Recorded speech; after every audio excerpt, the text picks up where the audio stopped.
Սա հավաքական, ես կարծում եմ, քրեական հանցագործություն է։ Մի արեք։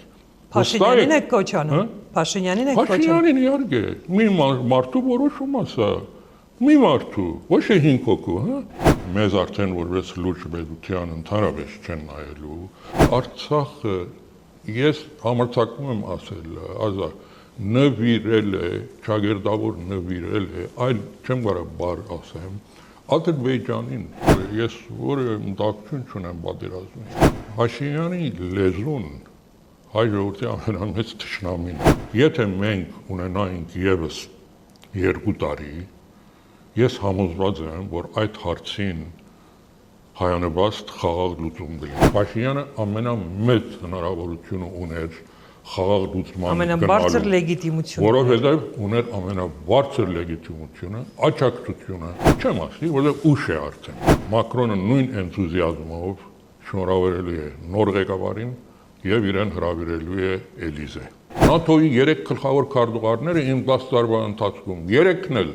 այցելել են Հայաստան։ Պատրաստ եմ, իսկապես պատրաստ եմ բոլոր իմ հնարավորությունները, կապերը կորտի դնել, աջակցելու նոր կառավարությանը, Փաշինյանի բանավոր խոստումները հոտս կցնցեն։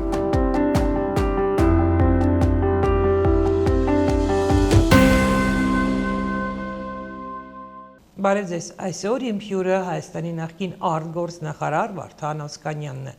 Բարև ձեզ, պարոն Օսկանյան։ Բարև։ Շնորհակալություն, որ վերջապես ընդունել եք իմ հրավերը։ Խնդրեմ։ Եվ դերևս սկսեմ վերջին լուրից, անհավատալի լուրից, Հանրապետություն կուսակցությունը, որը համարվում է Փաշինյանին աջակցող կուսակցություն, սաթելիտ կուսակցություն, ինչպես ընդդիմությունն է ասում, այսօր քիչ առաջ դիմել է կենտրոնական ընտրական ժողով, հանձնաժողով Սամվել Կարապետյանի ղեկավարած Ուժեղ Հայաստան կուսակցության գրանցումը չեղարկելու համար, այսինքն թույլ չտալ, որ Սամվել Կարապետյանի ուժը մասնակցի ընտրություններին, ընդ որում ընտրությունները լինելու են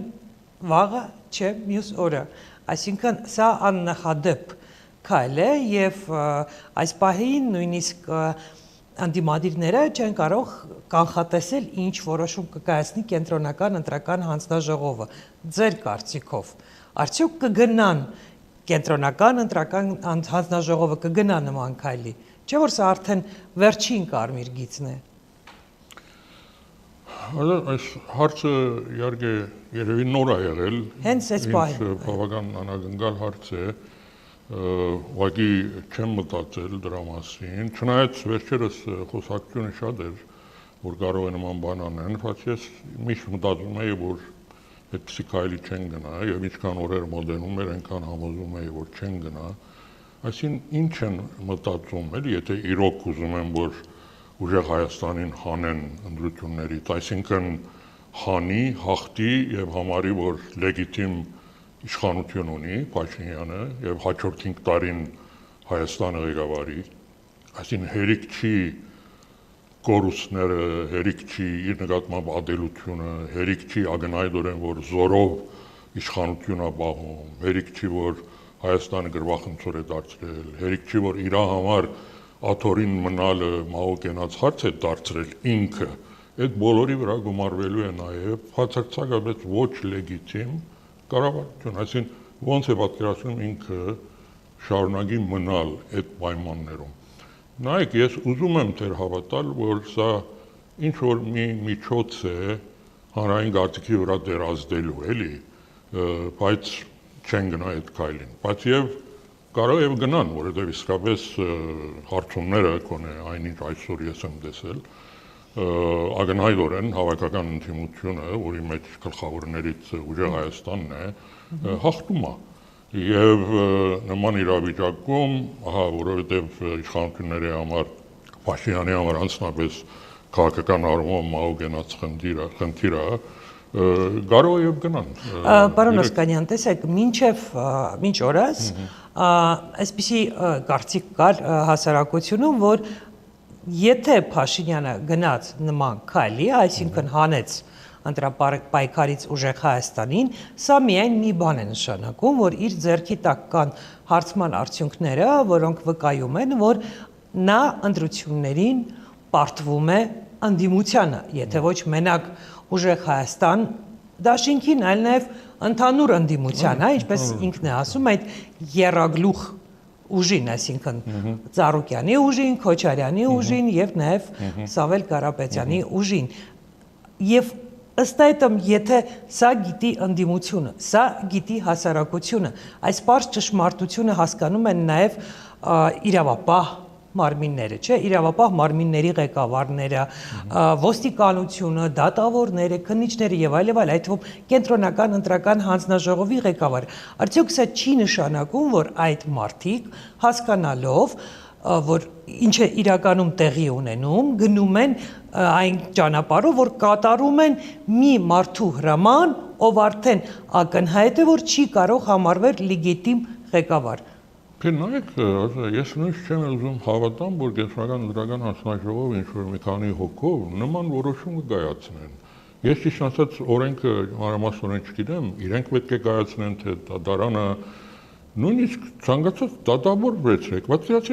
նման որոշում դու երկրի լսելով այս մեկ ամսվա առնվազն ավելի հեռու չեմ ուզում գնամ, այս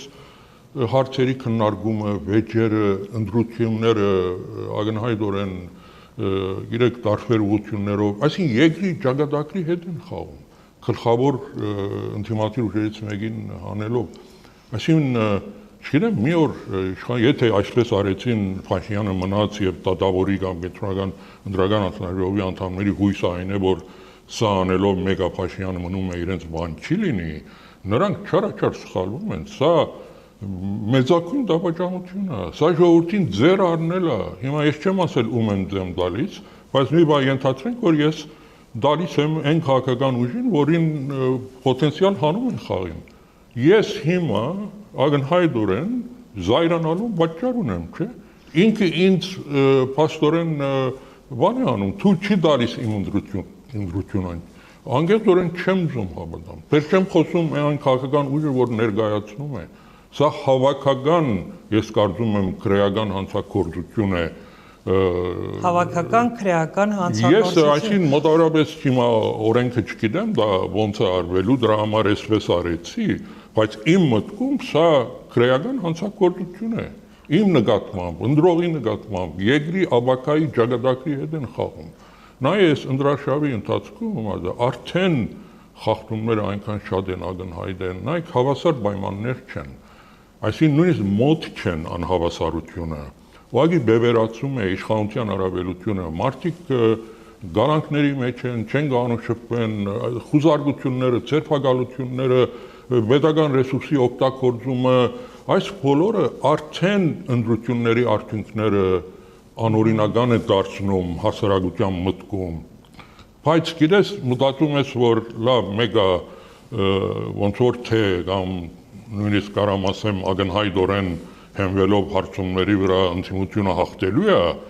եւ այդ բոլորը կմոռացվի, կգնացվի եւ ընդդիմությունը կկարողանա լեգիտիմ կառավարություն ունենալ, պատկերացրեք, որ նման քայլի գնա իշխանությունը հանի խաղից գլխավոր խաղացողներին հաղթի,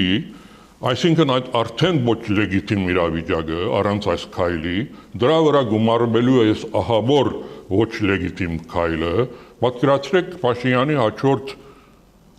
վախենում եմ ասեմ 5 տարին, հնարավոր չի կարա բահի, հաջորդ 5 օրը, 5 շաբաթը ոչ լեգիտիմ, բացարձակ ոչ լեգիտիմ իշխան, ես գոչ եմ անում, անկեղծորեն, շատ սա մի ցինիզմ բան չկա, էլի, մի արեք, Փաշինյանին եք կոչ անում, Փաշինյանին եք կոչ անում։ Փաշինյանին իհարկե, մի մարդու որոշում է սա, մի մարդու, ոչ է 5 հոգու, հա, 3 հոգու էլ սա մի մարդու վախերն է, այդ մարդու որոշումն է, մի արա, սխալ ես անում, երկրի ճակատագրի հետ ես խաղում, արդեն խաղացել ես, այդ բոլորը ավելի վատացնում ես։ Պարոն Օսկանյան, ես ուզում եմ, որ դուք շատ կարճ նաև մի փոքրիկ մեկնաբանություն տակ այս հարցին որպես դիվանագետ, որովհետև այսօր ընդունված է ասել եւ դա իսկապես այդպես է, որ Եվրամիությունը, Միացյալ Նահանգները անթակույց, բաց աջակցություն են հայտնում Նիկոլ Փաշինյանին, բայց դրա հետ մեկտեղ ես որպես լրագրող նկատել եմ, որ նրանց բոլոր հայտարարությունները այդ թվում աջակցության մասին հայտարարությունները անպայման նշվում է այդ հայտարարություններում, որ լեգիտիմ ընտրված վարչապետը, այսինքն այդ ուժերի համար, հա, արևմուտքի համար, Եվրամիության համար, Մակրոնի համար, նույնը ամերիկացիների համար, արդյոք կարևոր չի, որ իրենց աջակցությունը վայելող ղեկավարը ունենա լեգիտիմություն։ Դա լեգիտիմությունն էլ այս օրերում հարաբերական է դարձել, դա էլ այնքան է քաղաքականացվել, որ ոչ լեգիտիմ ընտրություններն էլ լեգիտիմ են համարվում։ Տեսել ենք, Ռումինիայում արեցին, Մոլդովայում արեցին։ Նայեք, այստեղ մեր հասարակությունը այդ հայտարարությունները, ճագերդավոր աջակցությունը ընկալում են որպես իշխանություններին Նիկոլ Փաշինյանին անձամբ աջակցություն։ Այդպես չէ, դա Փաշինյանին աջակցություն չէ։ Այդ մարդիկը Փաշինյանի առած քաղաքականության մեջ տեսնում են այնպիսի արդյունքներ, որոնք իրենց աշխարհական խնդիրներին նվաստում է, լուծում է տալիս։ Այսօր հարցը բոլորովին այլ հարթության վրա են մարդիկ նայում, եւ այստեղ հենց մեր թշվառությունը գայանում է դրանում, որ մենք իսկապես գործիք ենք դարձել մեկ կամ ույս կողմի ձեռքը, բայց հատկապես մի ուղղությամբ ավելի գործիք ենք դարձել։ Պարոն Օսկանյան, ձեր կարծիքով, հա, եթե այդուամենայնիվ վաղը մինչև կեսգիշեր պետք է կենտրոնական ընտրական հանձնաժողովը հայտարարի, ինչ որոշում են կայացրել, եթե այդուամենայնիվ ուժեղ Հայաստանը դուրս է գալիս ընտրապայքարից, ընդդիմությունը որևէ շանս չունի հաղթելու։ Նորից ունի, միգուցե ավելի էլ կունենա։ Նայած ընդդիմության, գիտեք, այդ 3-4-5 քաղաքական ուժերը իրար հետ ինչպիսի որոշում կայացնեն, ինչպիսի շարունակություն տալու սրան։ Բայց այդ ձայները չեն գորելու, ընդհակառակը շատ ավելի մոբիլիզացվելու են այդ մարդիկ եւ միշտ էլ տարբերակներ կան։ Ես կարծում եմ, որ նախ առաջի հերթին իհարկե ես ասացի, էլի երկրի համար սա շատ վատ է, երկրի լեգիտիմության վրա էապես ազդելու է։ Մեզ արդեն որպես լուրջ պետության ընդհանրապես չեն նայելու։ Դրա համար էլ ես իմ խորհուրդը տվի չարժի անել, բայց եթե գնացին են քայլին հույս ունենալով, որ դա օգնելու է, որ իրենք իշխանություն բայեն, ես կասեմ չարը սխալվում են։ Այսինքն բանակցություններում նույն Ալիևի հետ Փաշինյանի դիրքերը առանց հատել շատ թույլ դիրքեր էլ ավելի Ազատ էր այնտեղ էլ չգնացինք։ Ես ընդհանուր մեր հասարակության տեսանկյունից նայեցի։ Իհարկե թուլանալու են, իհարկե այն զիջումներ, այն խոստումները, որ արդեն դրվել են, դրանց դասնապատիկն է լինելու։ Հետո ներքին գայունություն չի լինելու Հայաստանում։ Հաջորդ 5 տարին մենք իսկապես դժոխքի մեջ ենք ապրելու։ Կարծում եք այս իրավիճակում կկարողանա 5 տարի մնալ իշխանության Փաշինյան, եթե նման ձևով վերընտրվի։ Եթե գիտես ուժայիններով է բայելու, ինչպես նախկին մի քանի տարին կարողացել է մնացել, կարող է, բայց երկիրը ուղղակի անցուդից ներքև կքլորվի արդեն։ Եվ մենք իսկապես հսկայական գործունեություն ունենանք։ Պարոն Օսկանյան, այսօր մի քանի ժամից փաստորեն ավարտվում է այս ընտրարշավը եւ գոնե ինձ համար զարմանալի էր մի բան այս ընտրարշավի ժամանակ, նախ որ Արցախի հարցը դեռ շարունակվում է լինել ամենահետաքրքիրը Հայաստանի բնակչության համար եւ ամենամտահոգողը Հայաստանի բնակչության համար, այսինքն երբ Փաշինյանը դուրս եկավ Երևանի եւ մյուս քաղաքների փողոցներ եւ սկսեց հասարակ մարդկանց հետ on-line ռեժիմում շփվել, մարդիկ մոտենում են եւ հենց Արցախից են իրենք հարցեր տալիս, ինչը նշանակում է, որ թեև ընդունված էր ասել, որ հասարակությունը ապաթիայի մեջ է, հետպատերազմյան շոկ ենք ապրում եւ հետպատերազմյան շոկից դեռ խելքի չեկած Արցախի այդ հայաթափումը տեղի ունեցավ, Արցախում այդ սարսափելի պայթյունը տեղի ունեցավ եւ մարդիկ դեռ շոկի մեջ են։ Արդյոք սա վկայում է, որ Հայաստանի բնակչությունը, հայերը սկսել են արթնանալ։ Ես կարծում եմ այդ հարցում երբեք հայ հասարակությունը քնած չի եղել, ասեմ։ Առաջի օրվանից պատերազմից հետո, Ղարաբաղի վերջնական գոյությունից հետո բոլոր հարցերը, որ սոցիոլոգիական հարցերում Հայաստանի բնակչության 80%-ից ավել ասել է, որ իրենց համար Արցախի հարցը փակված չի։ Եվ այսօր նույն թվերն են, միգուցե ավելի է, եւ դա այդպես էլ կա։ Միայն Փաշինյանի մտքումը դա փակված, դա միայն Փաշինյանի ցանկությունն է, որտեղ դա իր մղձավանջն է։ Ինքը ոչ միայն գուզենա դա փակված լինի, նա գուզենա եւ փորձում է պատմության քրքերից հանվի։ Ոչ ինքը, ոչ իր հաջորդ սերունդները լսեն սրան մասին։ Արցախ անուն չեն ուզենա, սա զուտ հոգեբանական է։ Ինքը գիտի, որ մի անցնյա կամ իր փոքր խմբով մեր ժողովրդի գլխին այս արհավիրքն են բերել։ Արցախը ես համարձակվում եմ ասել, ազատ նվիրել է, ճագերդավոր նվիրել է, այլ չեմ կարող բառ ասեմ, Ադրբեջանին։ Նա ես հետևում եի վերջերս ընդրաշավի կարևոր այսպես բաներին, իրադարձություններին, Սամվել Գայոդյանի հարցազրույցը նայեցի 168-ին Սաթիկ Սայրյանի հետ։ Այնտեղ Սաթիկը մի շատ հետաքրքրական հարց տվեց Սամվել Գայոդյանին, ասեց. Պարոն Գայոդյան, երբ որ այդ սքանչելի հիվանդանոցը սարքեցիք եւ բազմաթիվ այլ ներդրումներ արեցիք Ղարաբաղում, Արցախում,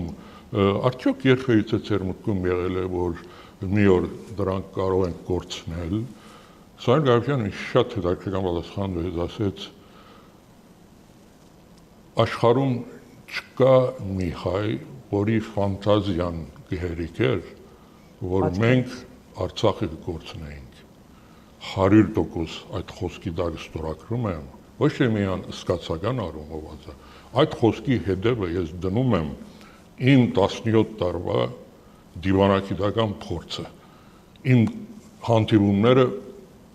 Ադրբեջանի բոլոր ղեկավարների հետ, նախագահների մակարդակով, նախագահների հանդիպման ժամանակ, արտգործնախարարների, երբեք նույնիսկ Ադրբեջանի ղեկավարության ֆանտազիան չի հերիքել Արցախը ունենալ այնպես ինչպես այս։ Դե ֆակտո իրենց վերահսկողության տակ ունենալ։ Միանշանակ եմ ասում ես, այս կորուստը մեր ժողովրդի համար ուղղակի հնարավոր չէ ընդունել եւ մարսել։ Հայրենիքի ամենահայկական հողի տարածքի կորուստն է սա։ Պարոն Օսկանյան, ես սա Փաշինյանը ուզում եմ մեր ժողովրդյան մոռացության տալ։ Իսկ ժողովուրդը չի մոռանում, ինչը ցույց տվեց նրա ընտրարշավը։ Միջազգային հանրությունն էլ միջարույթ ասեմ։ Այսօր Լեռնային Ղարաբաղի ժողովրդի վերադարձի իրավունքի հարցը այսօր միջազգային հանրության ուշադրության կենտրոնում է։ Արցախի ղեկավարությունը խորհրդարանը 2003 թվականի դեկտեմբերին ստեղծեց Արցախի իրավունքների պաշտպանության հանձնախումբ, որի անդամներից մեկը ես եմ։ Այդ օրվանից մինչև այսօր մենք դրսում փորձել ենք այդ իրավունքը եւ վերջերս Եվրախորհրդարանը հայտարարությամբ Եվրախորհրդարանը արել է, անհատպետություններ արել են, Շվեյցարիան, այսօր մինչև այսօր օրենք ունեն խորհրդանի կողմից ընդունված, որ գործադիրը պետք է նախաձեռնի ֆորում, որտեղ Ղարաբաղի ներկայացուցիչները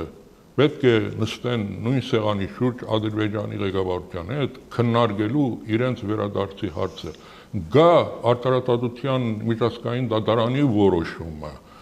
Արցախայության վերադարձի հարցը այնքան ամուր իրավական հիմքեր ունի,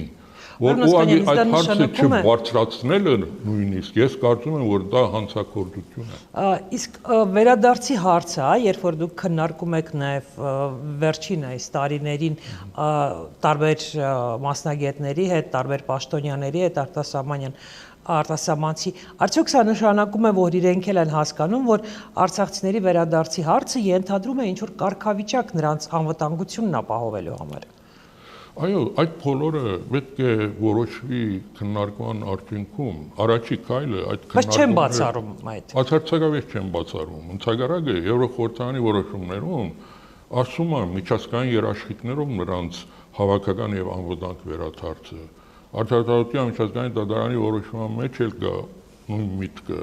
Իհարկե բոլորը հասկանում են, որ պայմաններ պետք է լինեն նրանց վերադարձի համար։ Սա նույնիսկ եթե Ղարաբաղին չվերաբերեր, ընդհանուր միջազգային նորմերի մեջ գոյություն ունի կոնֆլիկտների արդյունքում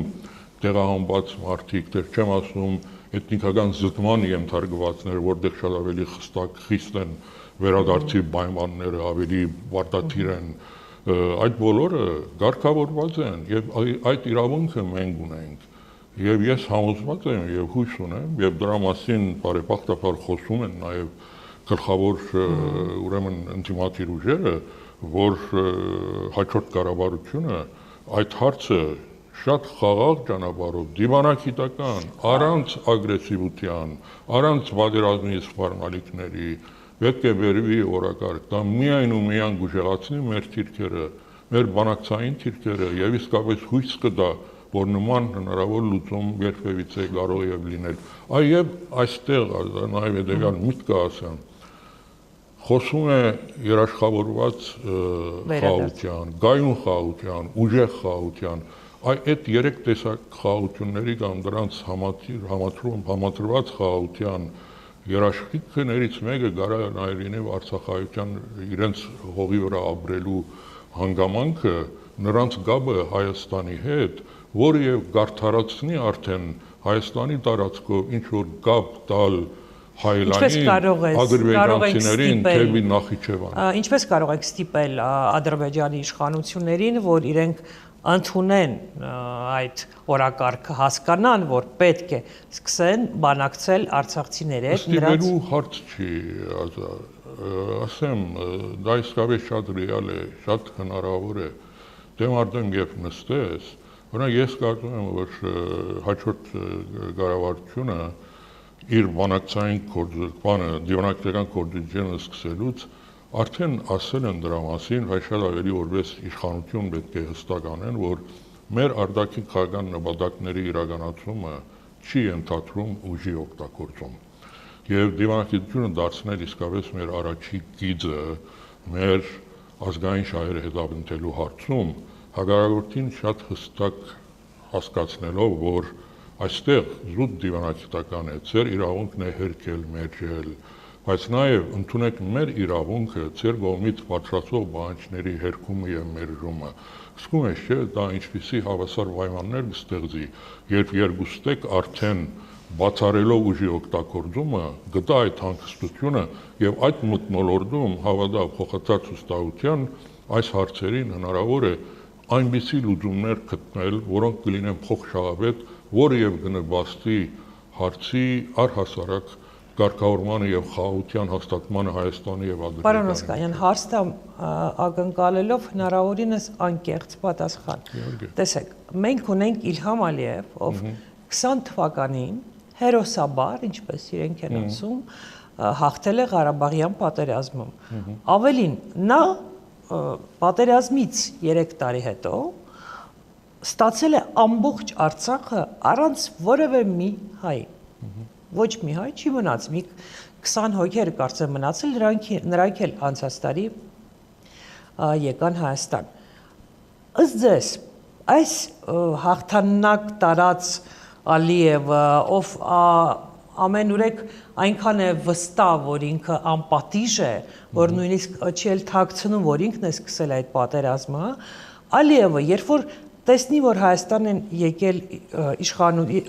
եկել իշխանությունով,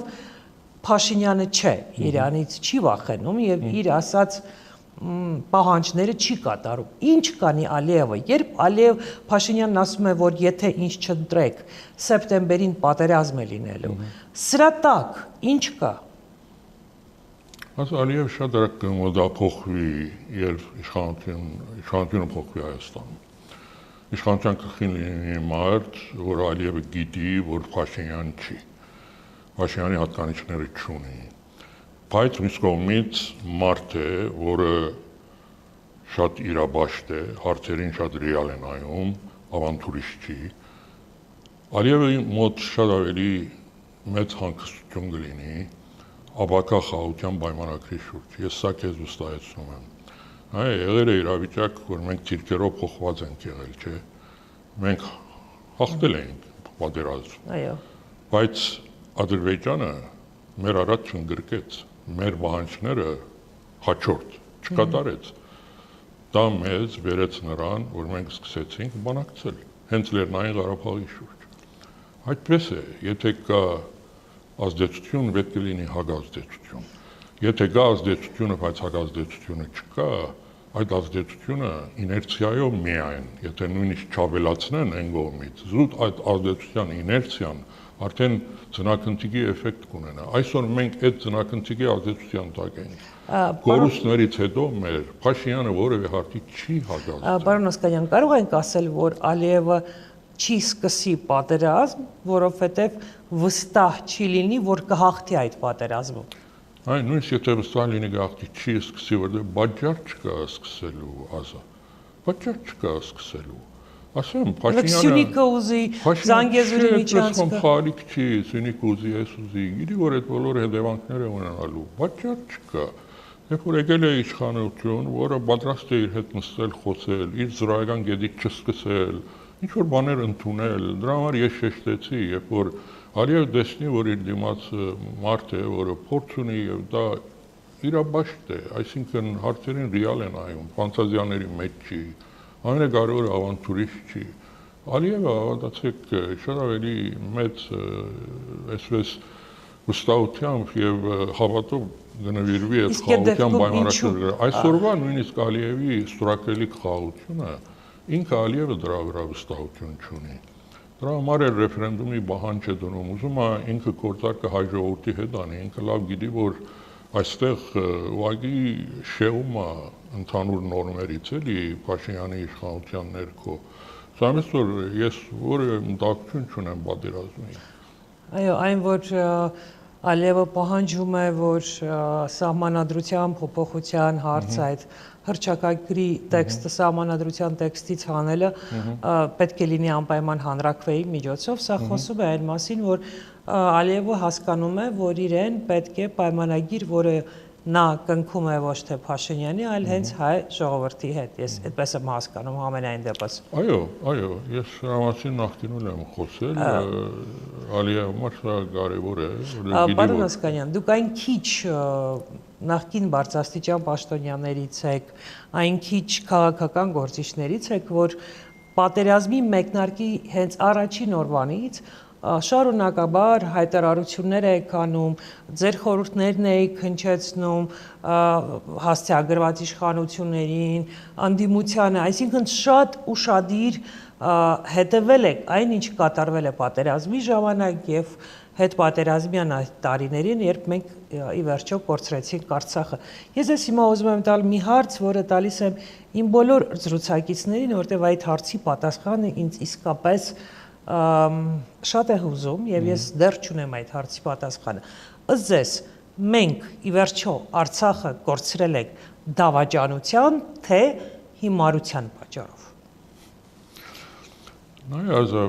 Փաշինյանի սխալների հետևանքները այնքան ահավոր են եւ մրցավանջային, որ բոլոր տեսակի գնահատականները, որ մարդիկ տալիս են, այս երկրի տակ տեղ ունեն։ Այսինքն նայած ով ոնց է նայում, էլի, բայց որովհետեւ արդյունքից են դատում եւ արդյունքը այնքան ահավոր է, որ արդեն ամեն մեկը իր ֆանտազիայից ելնելով, իր վերլուծությունից, իր գիտելիքներից եւ այն իր գնահատականն է տալիս։ Իսկ ձեր գնահատականը։ Իմը որովհետեւ ես դիվանագիտությունն եմ եղել եւ իմ գրթությունը եւ փորձը 17 տարվա, 10 տարի արդեն կորձի դրանից հետո շարունակել եմ դասավանդել դիվանագիտություն։ Մինչև այսօր էլ այն գործը, որ ես անում եմ մասնավորի համար, դիվանագիտությունը, որովհետև շատ լուրջ էներգետիկ ընկերության համար իրենց բանակցություններն են վարում, որը դիվանագիտություն է։ Իմ ոլորտը դա է։ Դրա համար ես այդ տեսանկյունից որ հարցերին նայում եմ, իմ գնահատականը այն է, որ այս արհավիկները մեկ գլխին եկել են, որովհետև երկրի գլխին ունեցել ենք մեկը, որ առաջին խոսքի արժեքը չի իմացել եւ մինչեւ հիմա էլ չգիտի։ Փաշինյանը իսկապես խոսքի արժեքը չգիտի։ Երկրորդ մի մարդ է, որ դիվանագիտությունից շատ հեռու է եղել։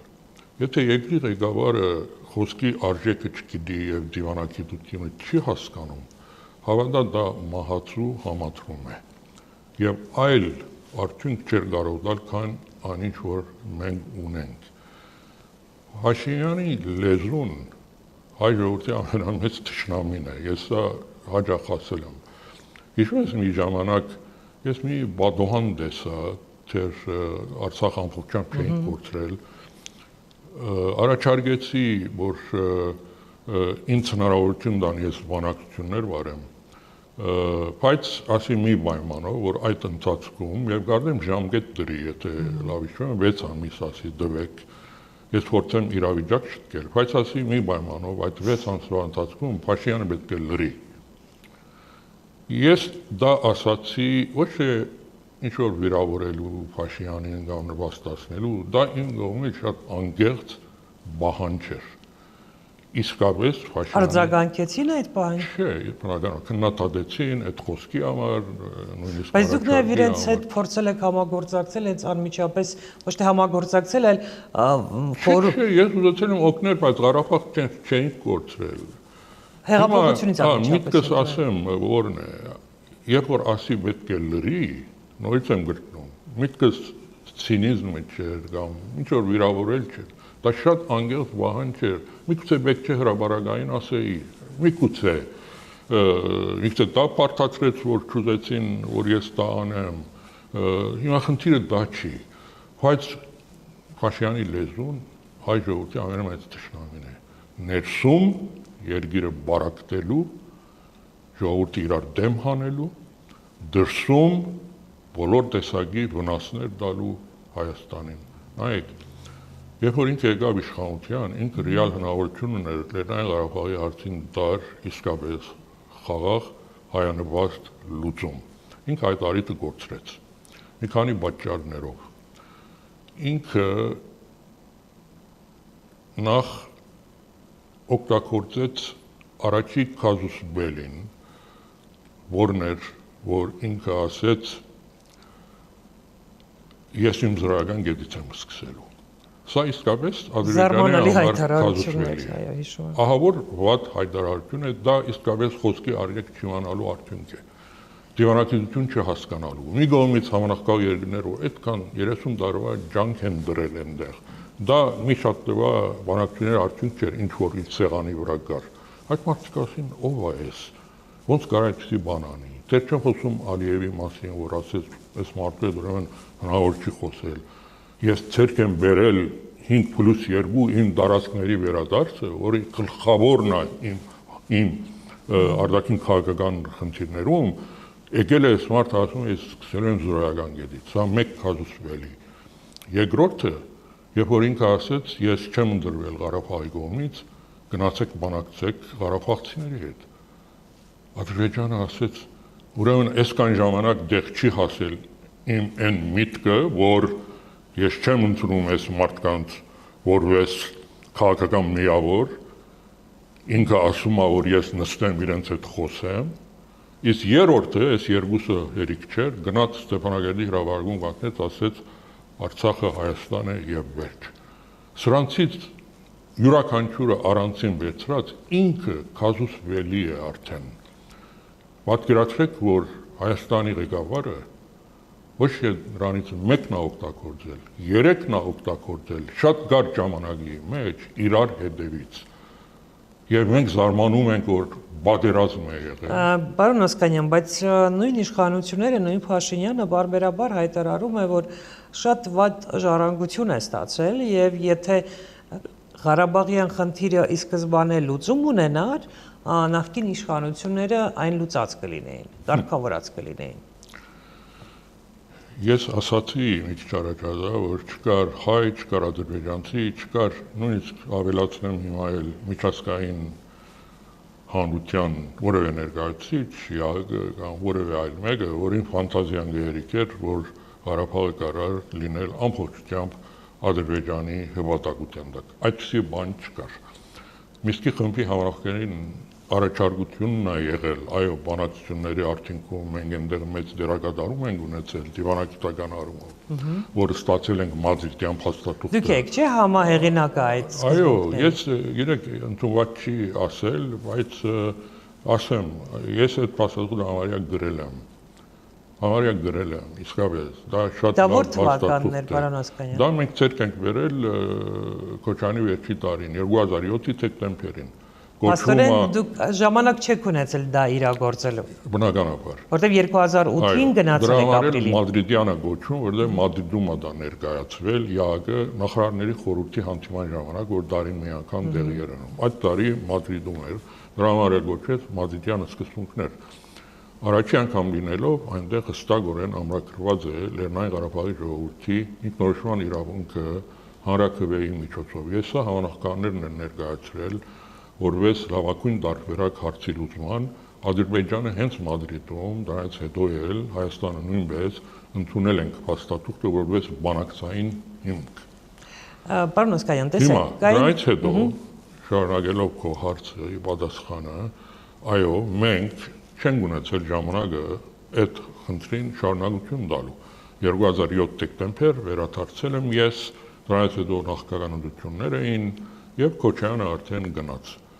Բայց ասեմ, բավական մեծ վստահությամբ վերջերս առիթ ունեցա նաեւ ասելու, եթե մենք ունենայինք եւս 2 տարի, ես համոզված եմ, որ այդ հարցին հայանպաստ խաղաղ լուծում կլիներ։ Իսկ այդ ինչի ձեզանից հետո եկած իշխանությունը Այդ միջավայր։ հարցը պետք է իշխանություններին տալ, բայց ես մի փոքր կարող եմ ինչ-որ մի բան ասել, որ նոր իշխանությունները, չգիտեմ ինչ պատճառով, այդ մոմենտումը, որ կար, այդ փաստաթուղթը, որ ներկայացվեց, այդ մոմենտումը ինչ որտեղ գործրեցին, որովհետև Թուրքիայի հետ որ սկսեցին այդ գործընթացը, Ղարաբաղի գործընթացը մի քիչ հետին պլան մղեց։ Ադրբեջանը սկսեց կասկածով նայել եւ Թուրքիային, եւ Հայաստանին, որ իր գրնագի հետևից ինչ որ բաներ են անում, բայց հետո նրան հաջողվեց Թուրքիային համոզել հետ կանգնել։ Մենք ինչ որտեղ ժամանակ կորցրեցինք։ Փաստորեն ֆուտբոլային դիվանագիտությունը բերեց Թուրքիային որպես կողմ բանակցություններում Ղարաբաղի շուրջ։ Չեմ ուզում խորանալ, ես սա քննադատություն էլ մի համարեք, ուղղակի սա ասելու որ ինչու ես ասում եմ, որ մենք եթե 2 տարի ունենայինք, չէին շեղվի, որտեղ դա մեր փաստաթուղթն էր, դրա վրա կշարունակենք բանակցություններ եւ իսկապես շատ ռեալ էր 5 շրջանները տալ, միջանկյալ կարգավիճակը ցերկ վերել եւ հետո, այո, 1.5-ը լաչինը բահել, 1.5-ի վերադարձի հարցը արդեն ռեֆերենդումի հետ հարաբերակցության մեջ դնել եւ հիմնական դարբերությունը հենց այդ հարցում էր։ Հիմա 10 տարի իհարկե շարունակվեցին բանակցությունները, բայց այստեղ ամենակարևոր միտքը, որ Փաշինյանը ամենայն տևս դեր, ինչքան էլ որ Մադրիդյանը իր որոշ մասով իր ուժը կորցրել էր, իհարկե որոշ փոփոխություններ էին եղել, ամենայն տևս նույնիսկ դադելով Փաշինյանի հրապարակած 2019 թվականի իրեն ներկայացված փաստաթղթից կարելի է եզրակացնել, որ Փաշինյանը ուներ հնարավորություն խաղաղ ճանապարհով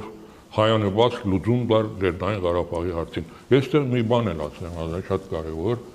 բոլոր նախագահներից, Հայաստանի ղեկավարներից այդ բաժին Փաշինյանը ամենամեծ հնարավորությունը ուներ խաղաղ լուծման ամենաբարձր լեգիտիմությունը, որովհետև ուներ ամենաբարձր լեգիտիմությունը, աջակցությունը։ Պատկերացրեք, որ Ղարաբաղ գործրեց գեսը, թեր մարսեց եւ վերընտրվեց։ Պատկերացրեք, որ այդ լեգիտիմությամբ ինքը գնար տարածքները դալու ճանապարհով միջանկյալ կարգավիճակը ապահովեր, ոչ թե ինքը իր վերադարձության հաջորդ 5 տարիների 10 հարց լուծած կլիներ։ Փաշինյանի Արցանի Երևանի կենտրոնում կդնեին։ Ես այստեղ տարաձայնություն եմ տեսնում, պարոն Օսկանյան։ Տեսեք, մի կողմից այն, որ նա 2018 թվականից մինչև 2020 թվականի սեպտեմբերը, փաստորեն մայիսից մինչև սեպտեմբեր 2 տարուց ավելի ուներ այդ ժամանակաշրջանը Ղարաբաղյան խնդիրը կարգավորելու համար, ընդ որում բոլորը հասկանում են, որ գնալով Ադրբեջանի տնտեսությունը ավելի է հարստանում նավթի եւ գազի շնորհիվ, որ ավելի շատ զենք է գնում Ադրբեջանը, կարող էր Փաշինյանը գնալ այդ լուծմանը, այսինքն հանձնելով, հետ տալով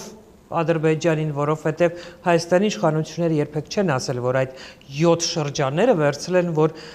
լինի Հայաստանինը։ Ոչ, ասել են, որ մենք պատրաստ ենք դրանք վերադարձնել։ Որ բանակցային բոլորն են դա ասում, եւ դու դրա շուրջ բանակցում ես։ Եթե ինքը դա չի վերադարձրել, մտածել է, որ թող ես լինեմ հերոս թագավոր, հերոս ղեկավար եւ այս ամեն ինչը պահեմ մեզ, կարող եմ չվերադարձնել, ու հետո եկել է պատերազմ ու նա պարտվել է։ Եթե ինքը լիներ այդ մարդը, որ չի ուզել հանձնել, մենակ դրա համար, որ մաքսիմումն է ուզել իր ժողովրդի, իր երկրի համար, նա պատերազմից հետո պետք է ներողություն խնդրեր ու հեռանար։ բայց նա չի հեռացել։ Եվ հիմա բոլորովին հակառակն է ասում, նա համոզում է, որ հնարավոր չէր կարգավորել Ղարաբաղյան խնդիրը եւ որ ինքը ընդհանրապես շատ լավ է արել, որ փակել է Ղարաբաղի էջը։ Ադանա, դու հարցը դվիր դու էլ պատասխանես։ Չէ, ես չգիտեմ պատասխանը։ Չէ, պատասխանը հենց դա է, որ ինքը իր սխալների բացատրությունը արդարացումը այս իր նոր թիրքորոշման մեջ է դեսնում։ Ինքն իրեն է համոզում նախ, հետո փորձում է հասարակությանը։ Այս բոլորը օրից օր առավել խորացնում է։ Երբ ենք Արցախում ապրել, երբ ենք դպրոց կառուցել, հիմա արդեն Հայաստանին է անցել, երբ այստեղ 90% հայ եղել։ Սա ինչ է արել, այս հայտարարությունը։ Մի եկեղեցի որ նման բան կարա ասի։ Բաքվում են, չէ՞ լսում։ Ոչ, իհարկե, ոչ։ Իսկապես ձեր ասածն է, որ դրա լեզուն մեր թշնամին է։ Ոչ, Փաշինյանի լեզուն։ Նայեք, այս բոլորը եղել է նորից կամ նրան։ Փաշինյանը չի իմացել եւ եկել է իշխանության, ինչ պետք է անի։ Գորած է եղել, այսօր էլ է գորած։ Թշվախությունը մեր այն է, որ հիմա մենք ընդրության շեմին ենք, չէ՞։ Դիվանագիտական կարողությունների, գիտելիքների առումով Փաշինյանը ոչ թե 2018 թվական է, նույնիսկ մինուս է, որովհետև այս 8 տարիներին Փաշինյանի դիվանագիտական փորձը ցախողումների փորձ է։ Երբ որ դու ցախողում ես, տաբալում ես ամեն ինչ եւ երբեք սխալը չես ընդունում, համարում ես, որ ճիշտ ես արել, ուրեմն դու քո մոտ կուտակում ես դիվանագիտական փաստացական հաջողությունի տեսանկյունից փաստացական փորձ։ Այսինքն այսօր, որ ընդրության առաջ ենք, մեր ժողովուրդը պետք է ընդրի ղեկավար, որը պետք է շարունակի բանակցություններ եւ մեր առաջ 1000 ու մի տեսակ մարտահրավերներ կան դիվանագիտական հնարավոր լուծումների ենթակա, մենք ուզում ենք ընդրենք մի մարդ կամ ովքեր որ ուզում են, որը դիվանագիտությունից ոչ թե մոտեցել է, ավելի հեռացել է։ Ինքը չի իմացել այն ժամանակ, այսօր էլ չգիտի։ Ամենալավագույն ապացույցը դրա ազա 2018 ինչև այսօր, վերջերս ընդամենը 2 ամիս առաջ իր հանդիպումն էր Վլադիմիր Պուտինի հետ, Ռուսաստանի նախագահի։ Ապրիլի 1-ին։ Ապրիլի 1-ին։ Հիմա որ ապրիլի 1 ասիկ արդյոք ապրիլի 1-ի կատակ էր արվում, չգիտեմ։ Մարդը չի սովորել այդ ունակությունը չունի։ Փաշինյանը կարող է, դրա համար ես միշտ ասել եմ, այ Փաշինյանը դիվանագիտական եւ քաղաքական հարցերում անկարող եւ անմեղսունակ է։ Միշտ շեշտում եմ, դիվանագիտական։ Կարող է այլ հարցերում շատ խելոք մարդ է, ինձ դա չի դարձնում, ինձ դրակում է դիվանագիտական մաս։ Դիվանագիտական հարցերում Փաշինյանը անմեղսունակ է, անմեղսունակ էլ մնացել է։ Եվ այսօր այս Եվրոմիություն, Ռուսաստան, այս ամբողջ հակասությունը դա միայն ու միայն դիվանագիտությունից հեռու լինելու արդյունք է։ Բացարձակապես այսօր պատճառ չկար, որ Հայաստանը այս վիճակում լինի եւ հայ գյուղացին, հայ ժողովուրդը Փաշինյանի այս սխալներից դուժի։ Նայեք, երբ որ Պուտինը իրեն ակնհայտորեն արդեն համբերությունը այստեղ էր շատ հստակ ասեց, էլի որ դու այդ ամբողջ հանդիպման իմ դիվանագիտական մեկնաբանությունը այն էր, որ դու սխալ ճանապարհի վրա ես, արդեն հայ ժողովրդին շատ վնասներ ես տվել։ Լավ կլինի, որ շտկես, եթե չես կարող շտկես, ավելի լավ է գնաս։ Իրոք սա է, եթե նայես այդ ամբողջ Պուտինի ելույթը, մինչև ավարտելը ընտրությունների մասին էլ որ մի բան ասեց, դա նկատի ուներ։ Եթե պատրաստ չես սխալները ընդունես ու ուղղես, ավելի լավ է գնաս։ Փաշինյանի պատասխանը այդ Եվրոմիություն ԵԴՄ այդ բանի երգիության մասում այն ժամանակ ես արիթ ունեցա ասելու գրկնում եմ 7-րդ դասարանի ուսանողը այդպեսի պատասխան ազատ չէր դար։ Իսկ դուք նրա տեղը ինչ պատասխան կտայիք։ Նայեք, առնվազն հիմա էլ այն ժամանակ էլ իմ մտքում 3 հատ 10 անգամ Փաշինյանի դրված պատասխանից ավելի լավ պատասխան կա, բայց չեմ ասի։ Ինչու։ Չեմ ասի, որովհետև ուշ է արդեն։ Չեմ ասի, բայց հավատալ որ կա, որովհետև Փաշինյանի պատասխանը ամենասխալ պատասխանն է։ Այսօր մենք այս վիճակում ենք սանկցիաների տակ եւ այլն երկու պատճառով։ Մեկը անիմաստ, եթե մեկ ինձ հոթափաչ կարա բացատրի Փաշինյանին, ՔԲ-ին, հայ ժողովրդին ինչ տվավ խորհրդարանի այդ մի դողանոց որոշումը Եվրոմիության անդամակցության, ես ներողություն խնդրեմ։ Այդ որոշումը, պլյուս Փաշինյանի պատասխանը Պուտինին, բերեց այն եզրակացության, որ անհույս է այս մարդու հետ խոսել, մինչև հայ ժողովուրդը իր մաշկի վրա չզգա, որ ինքը ունի ղեկավար, որ երկիրը տանում է տավալման, այ ժողովուրդը երևի թե արդեն զգացել է ձեր կարծիքով, հետևում եք ուշադիր։ Ես վստահ եմ, որ իհարկե հասկացել է, էլի, հասկացել է։ Տեսեք, եւ այստեղ բանի գոնորոշման խնդիր չի, ես այն մարդն եմ, որ կոմպլեմենտար քաղաքականություն եմ արել Քոչարյանի համար։ Ես այդ բարը ես եմ բան արել, ստեղծել։ Դիմանկյունի դա չի եղել։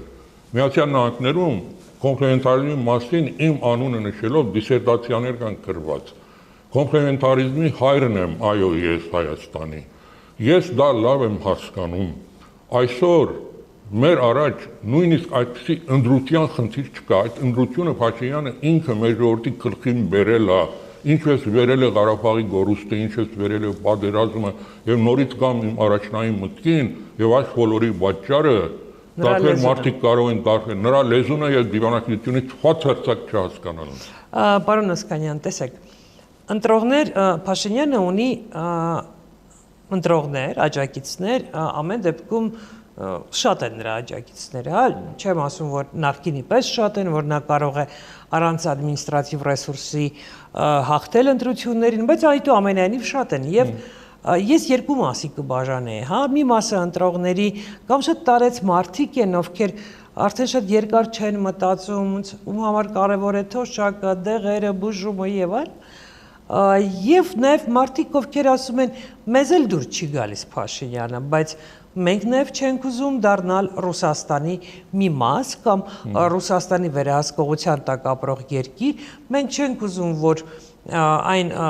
պատժամիջոցները, որ այսօր գործում են Ռուսաստանի եւ ռուսաստանցիների դեմ, որովհետեւ այդ պատժամիջոցներից առաջին հերթին տուժում են նաև ռուսաստանցիները, չէ՞, շարքային ամբողջ եվրոպական օդը փակ է Ռուսաստանի համար, իրենք դժվարությամբ են վիզաներ ստանում, մի շարք երկրներում ռուսական անձնագրով վիզան ընդհանրապես հնարավոր չէ ստանալ եւ այլ եւ շատ հարցեր, հա, որոշ բրենդեր են գնացել Ռուսաստանից, որոշ ընկերություններ, սա բերում է 21-րդ դարում մի իրավիճակի, որ մարդը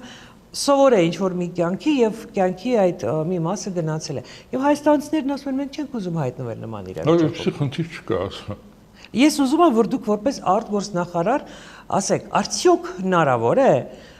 ունենալ Ռուսաստանի հետ ռազմավարական հարաբերություններ տնտեսության եւ անվտանգության առաջին հերթին բնագավառներում, բայց որպես հասարակություն զարգանալ որպես եվրոպական հասարակություն, անկախ մամուլով, անկախ դատական համակարգով, խոսքի ազատություններով, չգիտեմ, մարդու իրավունքներով եւ այլ եւ այլ։ Աստծո, բնականաբար, դա ասեմ միանշանակ այո է, նախկինում եղել է։ Հիմա կարող է ասել, որ այսօր աշխարհը նույնը չի, ինչ որ Քոչարյանը, այո, դարբերություններ կան, բայց շատ բանով էլ նման է։ Վերջերս մենք Հայաստան ենք եւ մեզ այդպես էլ ընկալում են։ Մի փոքր երկիր, որ իր խնդիրները ունի, աշխարհական խնդիրները ունի եւ ճիշտ դիվանագիտության բարակային, երբ որ դու երկիրը չես դարձնում գրվախնդրող կամ մի տարածք, որտեղ գիտես մարդիկ դարբերու, այսինքն ուժեր այնտեղ հնարավորություն տեսնեն մի այլ ուժի դեմ իրենց պայքարը ծավալելու, հավատացեք, այդպիսի խնդիր չի առաջանա։ Վաղը նոր իշխանություն, որ լինի Հայաստանում, ես վստահեցնում եմ, Մակրոնը որովհետև էթալոն է դարել, Մակրոնի անունը դամ, Մակրոնը նույն էնտուզիազմով շնորհավորելու է նոր ղեկավարին եւ իրեն հրավիրելու է Էլիզե։ Ես սա վստահեցնում եմ, նույն էնտուզիազմով ես սա հիշում եմ, այդպիսի ընտրություն չի գա։ Մեր առաջ այդ ընտրությունը մենք մեր գլխին ենք վերել։ Ես հասկացա քո այն միտքը, բայց իրեք Հայաստանը, ես այսօր Ռուսաստանը Ուկրաինայի հետ պատերազմի մեջ է։ Ամբողջ Եվրոպան, Արևմուտքը, այդքան ոչ Միացյալ Նահանգները, հիմնական Եվրոմիությունը այս հակասության մեջ է մտել Ռուսաստանի հետ Ուկրաինայի պատճառով։ Մի օր դա վերջանալու է, չէ՞։ Կարող է մի ամսից վերջանա, կարող է 6 ամսից վերջանա։ Այդ նույն իրավիճակը 2000-ականների վերակտնելու է։ Եվ այսօր Մենք ամենացածր հարաբերությունները ունենք Եվրամիության հետ։ Ինչ կա։ Այնտեղ ոչ մի բան չկա, ազատ։ Ոչ մի բան չկա։ Մեր եվրոպական արժեքներն միան հետ քայլ են արել։ Միան հետ քայլ են արել։ Նույնիսկ քո ասած, որ մենք վահենք Ռուսաստանի հետ մեր ստրատեգիական հարաբերությունները, բայց ներսում այդ արժեքները որտեղ ենք դառնանք եվրոպական։ Եվ մեզ սկսեն հարգել։ Բայց դա ով է խնդրում մեզ։ Այո, այդպես եղել է այդ կոմպլեմենտար քաղաքականության ընթացքում։ Քոչարյանի ժամանակ Եվրոմիության հետ հարաբերությունները մի քանի գլուխ ավելի լավ են եղել, քան այսօր եղել է։ ՆԱՏՕ-ի հետ զորավարությունները եղել Հայաստանի տարածքում Թուրքիայի մասնակցությամբ։ ՆԱՏՕ-ի 3 գլխավոր քարտուղարները իմ 10 տարվա ընթացքում 3-ն էլ այցելել են Հայաստան։ Մի հատ ՆԱՏՕ-ի գլխավոր քարտուղար եկավ, տեսնես Facebook-ում այդ խանդավառությունը ՆԱՏՕ-ի այս նոր սերունդը մեր կոորդինացիան դարիներին։ Այո, ասում են, որ գալիս են պրոռուսական ուժեր եւ դրանով ես 10 տարի արտգործնախարարի աթոռին եմ եղել։ Լավրով 3 արտգործնախարարի հետ եմ աշխատել։ Պրիմակով, Իվանով, Լավրով։ Չի եղել օր, որ այս 3 նախարարներից որևէ մեկը ինձանից ինչ որ բան պահանջի։ Ես ներկա եմ եղել Քոչարյան-Պուտին հանդիպումներին, չի եղել, որ նախագահը ինչ որ բան պահանջի Հայաստանից, այդպիսի բան չի եղել, եղել է փոխադարձ հարկանք, եղել է փոխադարձ վստահություն եւ մեր ցերկը ազատ է եղել։ Մենք Ամերիկայի հետ հազարամյակների ծրագիր ենք բերել Հայաստան։ Այդ տարիներին ամերիկացիները մեր վստահեր են թույլ են տվել Իրանի հետ գազամուլ կառուցել։ Այս քաղաքականությունը այդ տարիներին աշխարհը ոչ թե դրա համար, որ Ռուսաստան Միացյալ Նահանգները լավ են եղարով, ոչ Երբեք այն ժամանակ ավելի մեղման եղել, այո, բայց այս Ուկրաինայի պատերազմը չվերցնենք, որ սա հավերժա այդպես է մնալու եւ մենք հիմա գնանք ինչ-որ ընտրություն անենք, որից հետո հետ բդդելը հետակային շատ դժվար կլինի։ Դուք հավանաբար նաեւ ակտիվ շփումների մեջ եք Սփյուռքի հետ։ Ինչ տրամադրություններ է Սփյուռքում եւ արդյոք այն աղայտը, որ ապրել է Հայաստանը կորցնելով Արցախը, պատերազմը, հազարավոր զոհվածներ, գերիներ եւ այլ, արդյոք սա նաեւ ցավ է Սփյուռքի համար։ Բնականաբար, իհարկե, նայեք, Սփյուռքը միշտ անկախությունից հետո միշտ նաեւ Հայաստանի հայերին է եղել ինչ որ տեղ քաղաքական առումով։ Ոչ այնքան բովանդակության, բայց քաղաքական վերջերթով պետություն կա, պետության ազդեցությունը Սփյուռքի վրա, այո, իր ազդեցությունը թողնում է։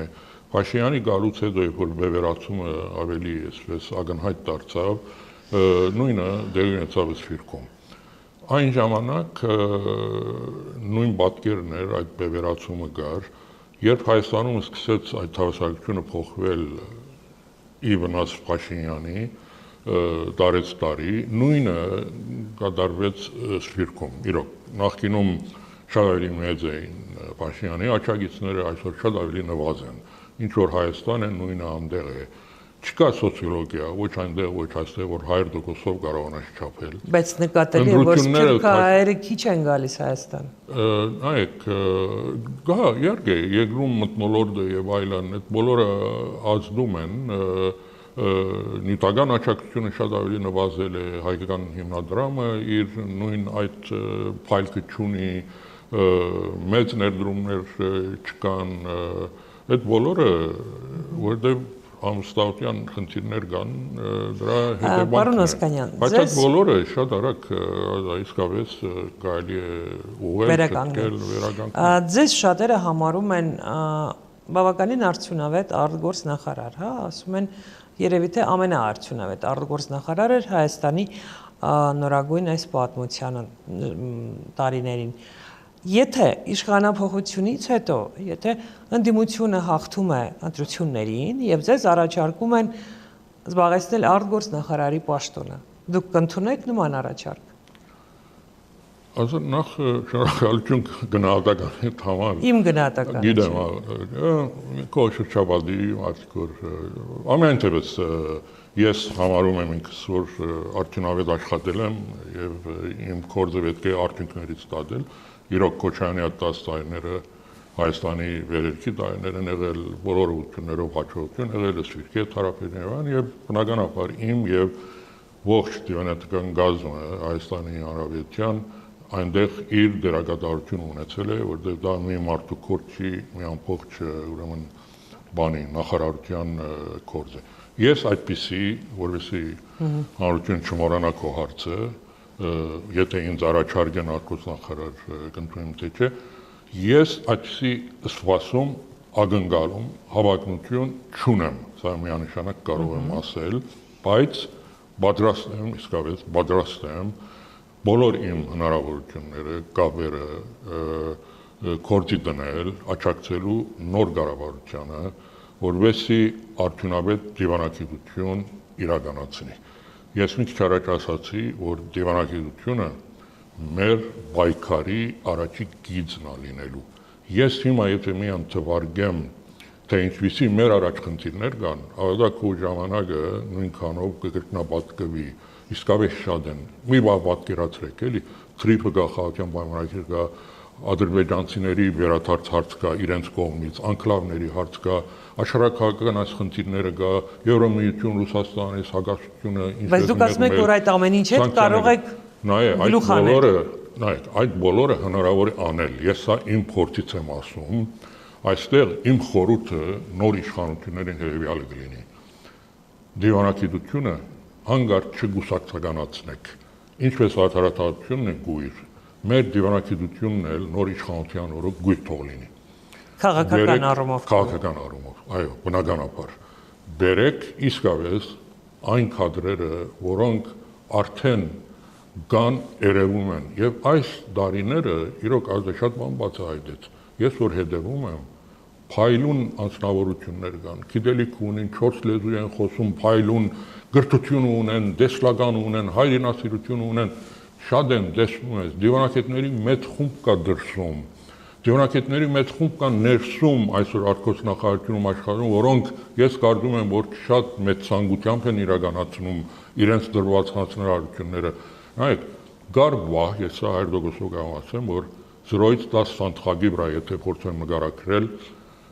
10-ը լինելով ամենաարդյունավետ դիվանագիտություն, 0-ն բացարձակ անկարողություն, Հայաստանը 8 էր կամ 7 էր, Ադրբեջանը 2 կամ 3 էր։ Մեր դարիների մասին եթե ես խոսեմ, կարամ ասեմ, որ այսպես է։ 2008 թվականը։ Իմ դարիների մասին խոսեմ։ Հետո այդ հարաբերությունը մի քիչ փոխվեց, դա բոլորն են ասում մեր դիվանագետները, այսօր ճիշտ հակառակն է 2000-ականներին։ Ադրբեջանինը 8 է, մենք 2 ենք, լավագույն դեպքում 3 ենք։ Նոր իշխանությունները խնդիր ունեն այդ 3-ը մի անգամից 8-ի հասցնելու։ Միանշանակ, եթե ասեմ մի շաբաթում,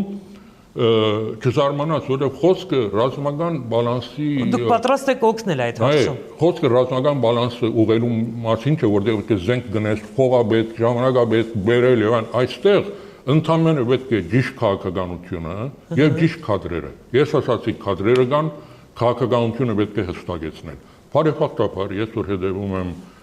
գլխավոր ինտիմատիվ քաղաքական ուժերի խոսույթներին, ծրագրերին,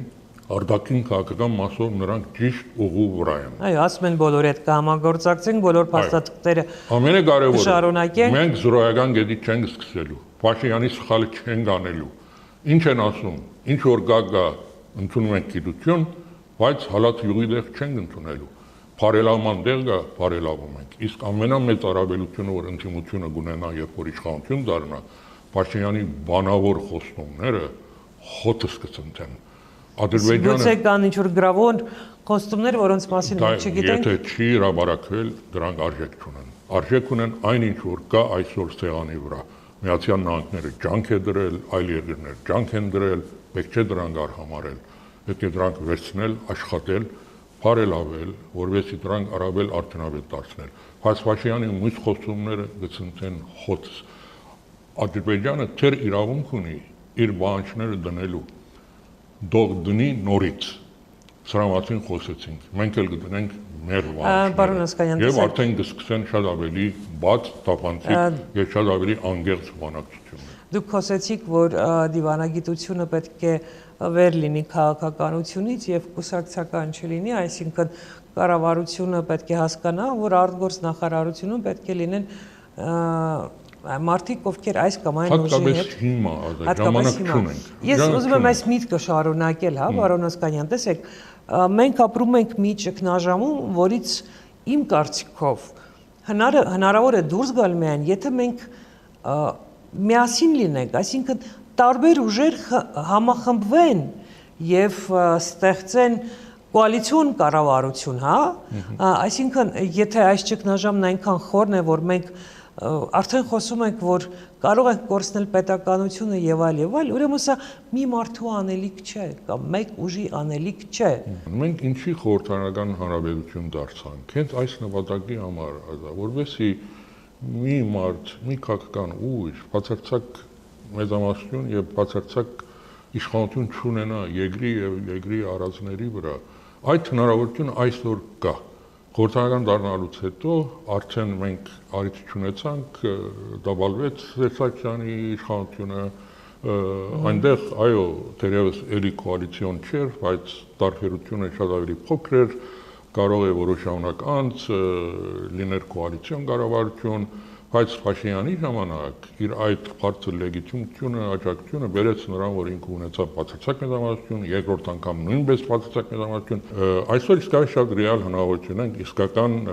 խորհրդարանական պետություն դառնալու, որտեղ ակնհայտ է, որ Կարծում եք հայերը ի վիճակի են պայմանավորվել միանշանակ, հատկապես այսօր մեր մարտահրավերները մեր առաջ բոլորը տեսնելով, բոլորն էլ զգում են, որ մի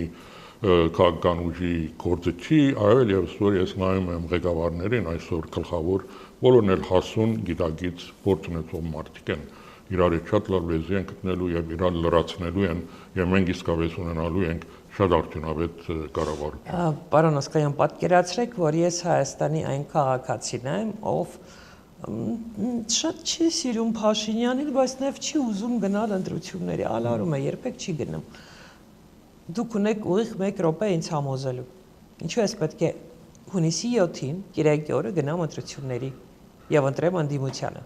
Նայեք, այս հարցը բոլոր քաղաքական ուժերին դվել են ինտիմատիվ, բոլորն են շատ լավ պատասխան են տվել, որովհետեւ քո ընտրությունը իրես այնտեղ էլ երկար կարելի է խոսել գոյության չգոյության մեջ է, խաղաղության եւ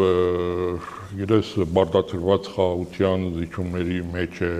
հայկական Հայաստանի եւ ոչ հայկական տարածքի մեջ է, արժանապատվության եւ չարժանապատվության մեջ է, մեջքը շտկելու, գորացած քայլելու մեջ է, եկեղեցին գիտես սիրելի արկելու, պատվելու, բաշխելու եւ դրան նվաստացնելու մեջ է, սվիրկը բարակտելու, հասարակությունը բարակտելու եւ միացնելու մեջ է, որն ասեմ, այսինքն բոլոր ինչ տեսակի երկրություն կա, այսօր մենք դրա դրականի եւ բացասականի առաջ ենք կանգնել, այսինքն ընդրությունը այնքան ակնհայտ է, մի բան ես կուզենայի միայն ասել, որ ինչը չէ, այս բոլորը երկրություններ են, ընդրություններ են, ինչպիսի ընդրություն չէ, երբ որ գնում եք այդ դուփին մոտենակ, սա ընդրություն չէ Ռուսաստանի եւ Արևմուտքի միջեւ, հավատացեք, ես ձեզ վստահեցնում եմ, մոռացեք այդ բոլորը, այդ բոլոր աղմուկը, կենտրոնացեք բանի քվեադուփին մոտեցեք, որպես ձեր կամքի թելադրության միջոց։ Այդ սենյակում ոչ Մակրոնը կա, ոչ Պուտինը կա, ոչ որևէ մեկը չկա, Փաշինյանն էլ չկա, որևէ վերեթավոր էլ չկա։ Վախը թանի, այդ տեսակի մտահոգությունները տանի, մտածի, որ դու քվեարկում ես քո երկրի ապակային, քո երկրի հայ մնալու, ինքնությունդ վահելու եւ հատկապես քո երեխաների եւ թոռների ապակայի համար։ Այս սա գասեի։ Ես հուսով եմ, որ ձեզ կլսեն այն ընտրողները, ովքեր դեռ չեն կողմնորոշվել գնալ ընտրություններին, թե ոչ։ Շնորհակալություն հետաքրքիր հարցազրույցի համար։ Խնդրում եմ։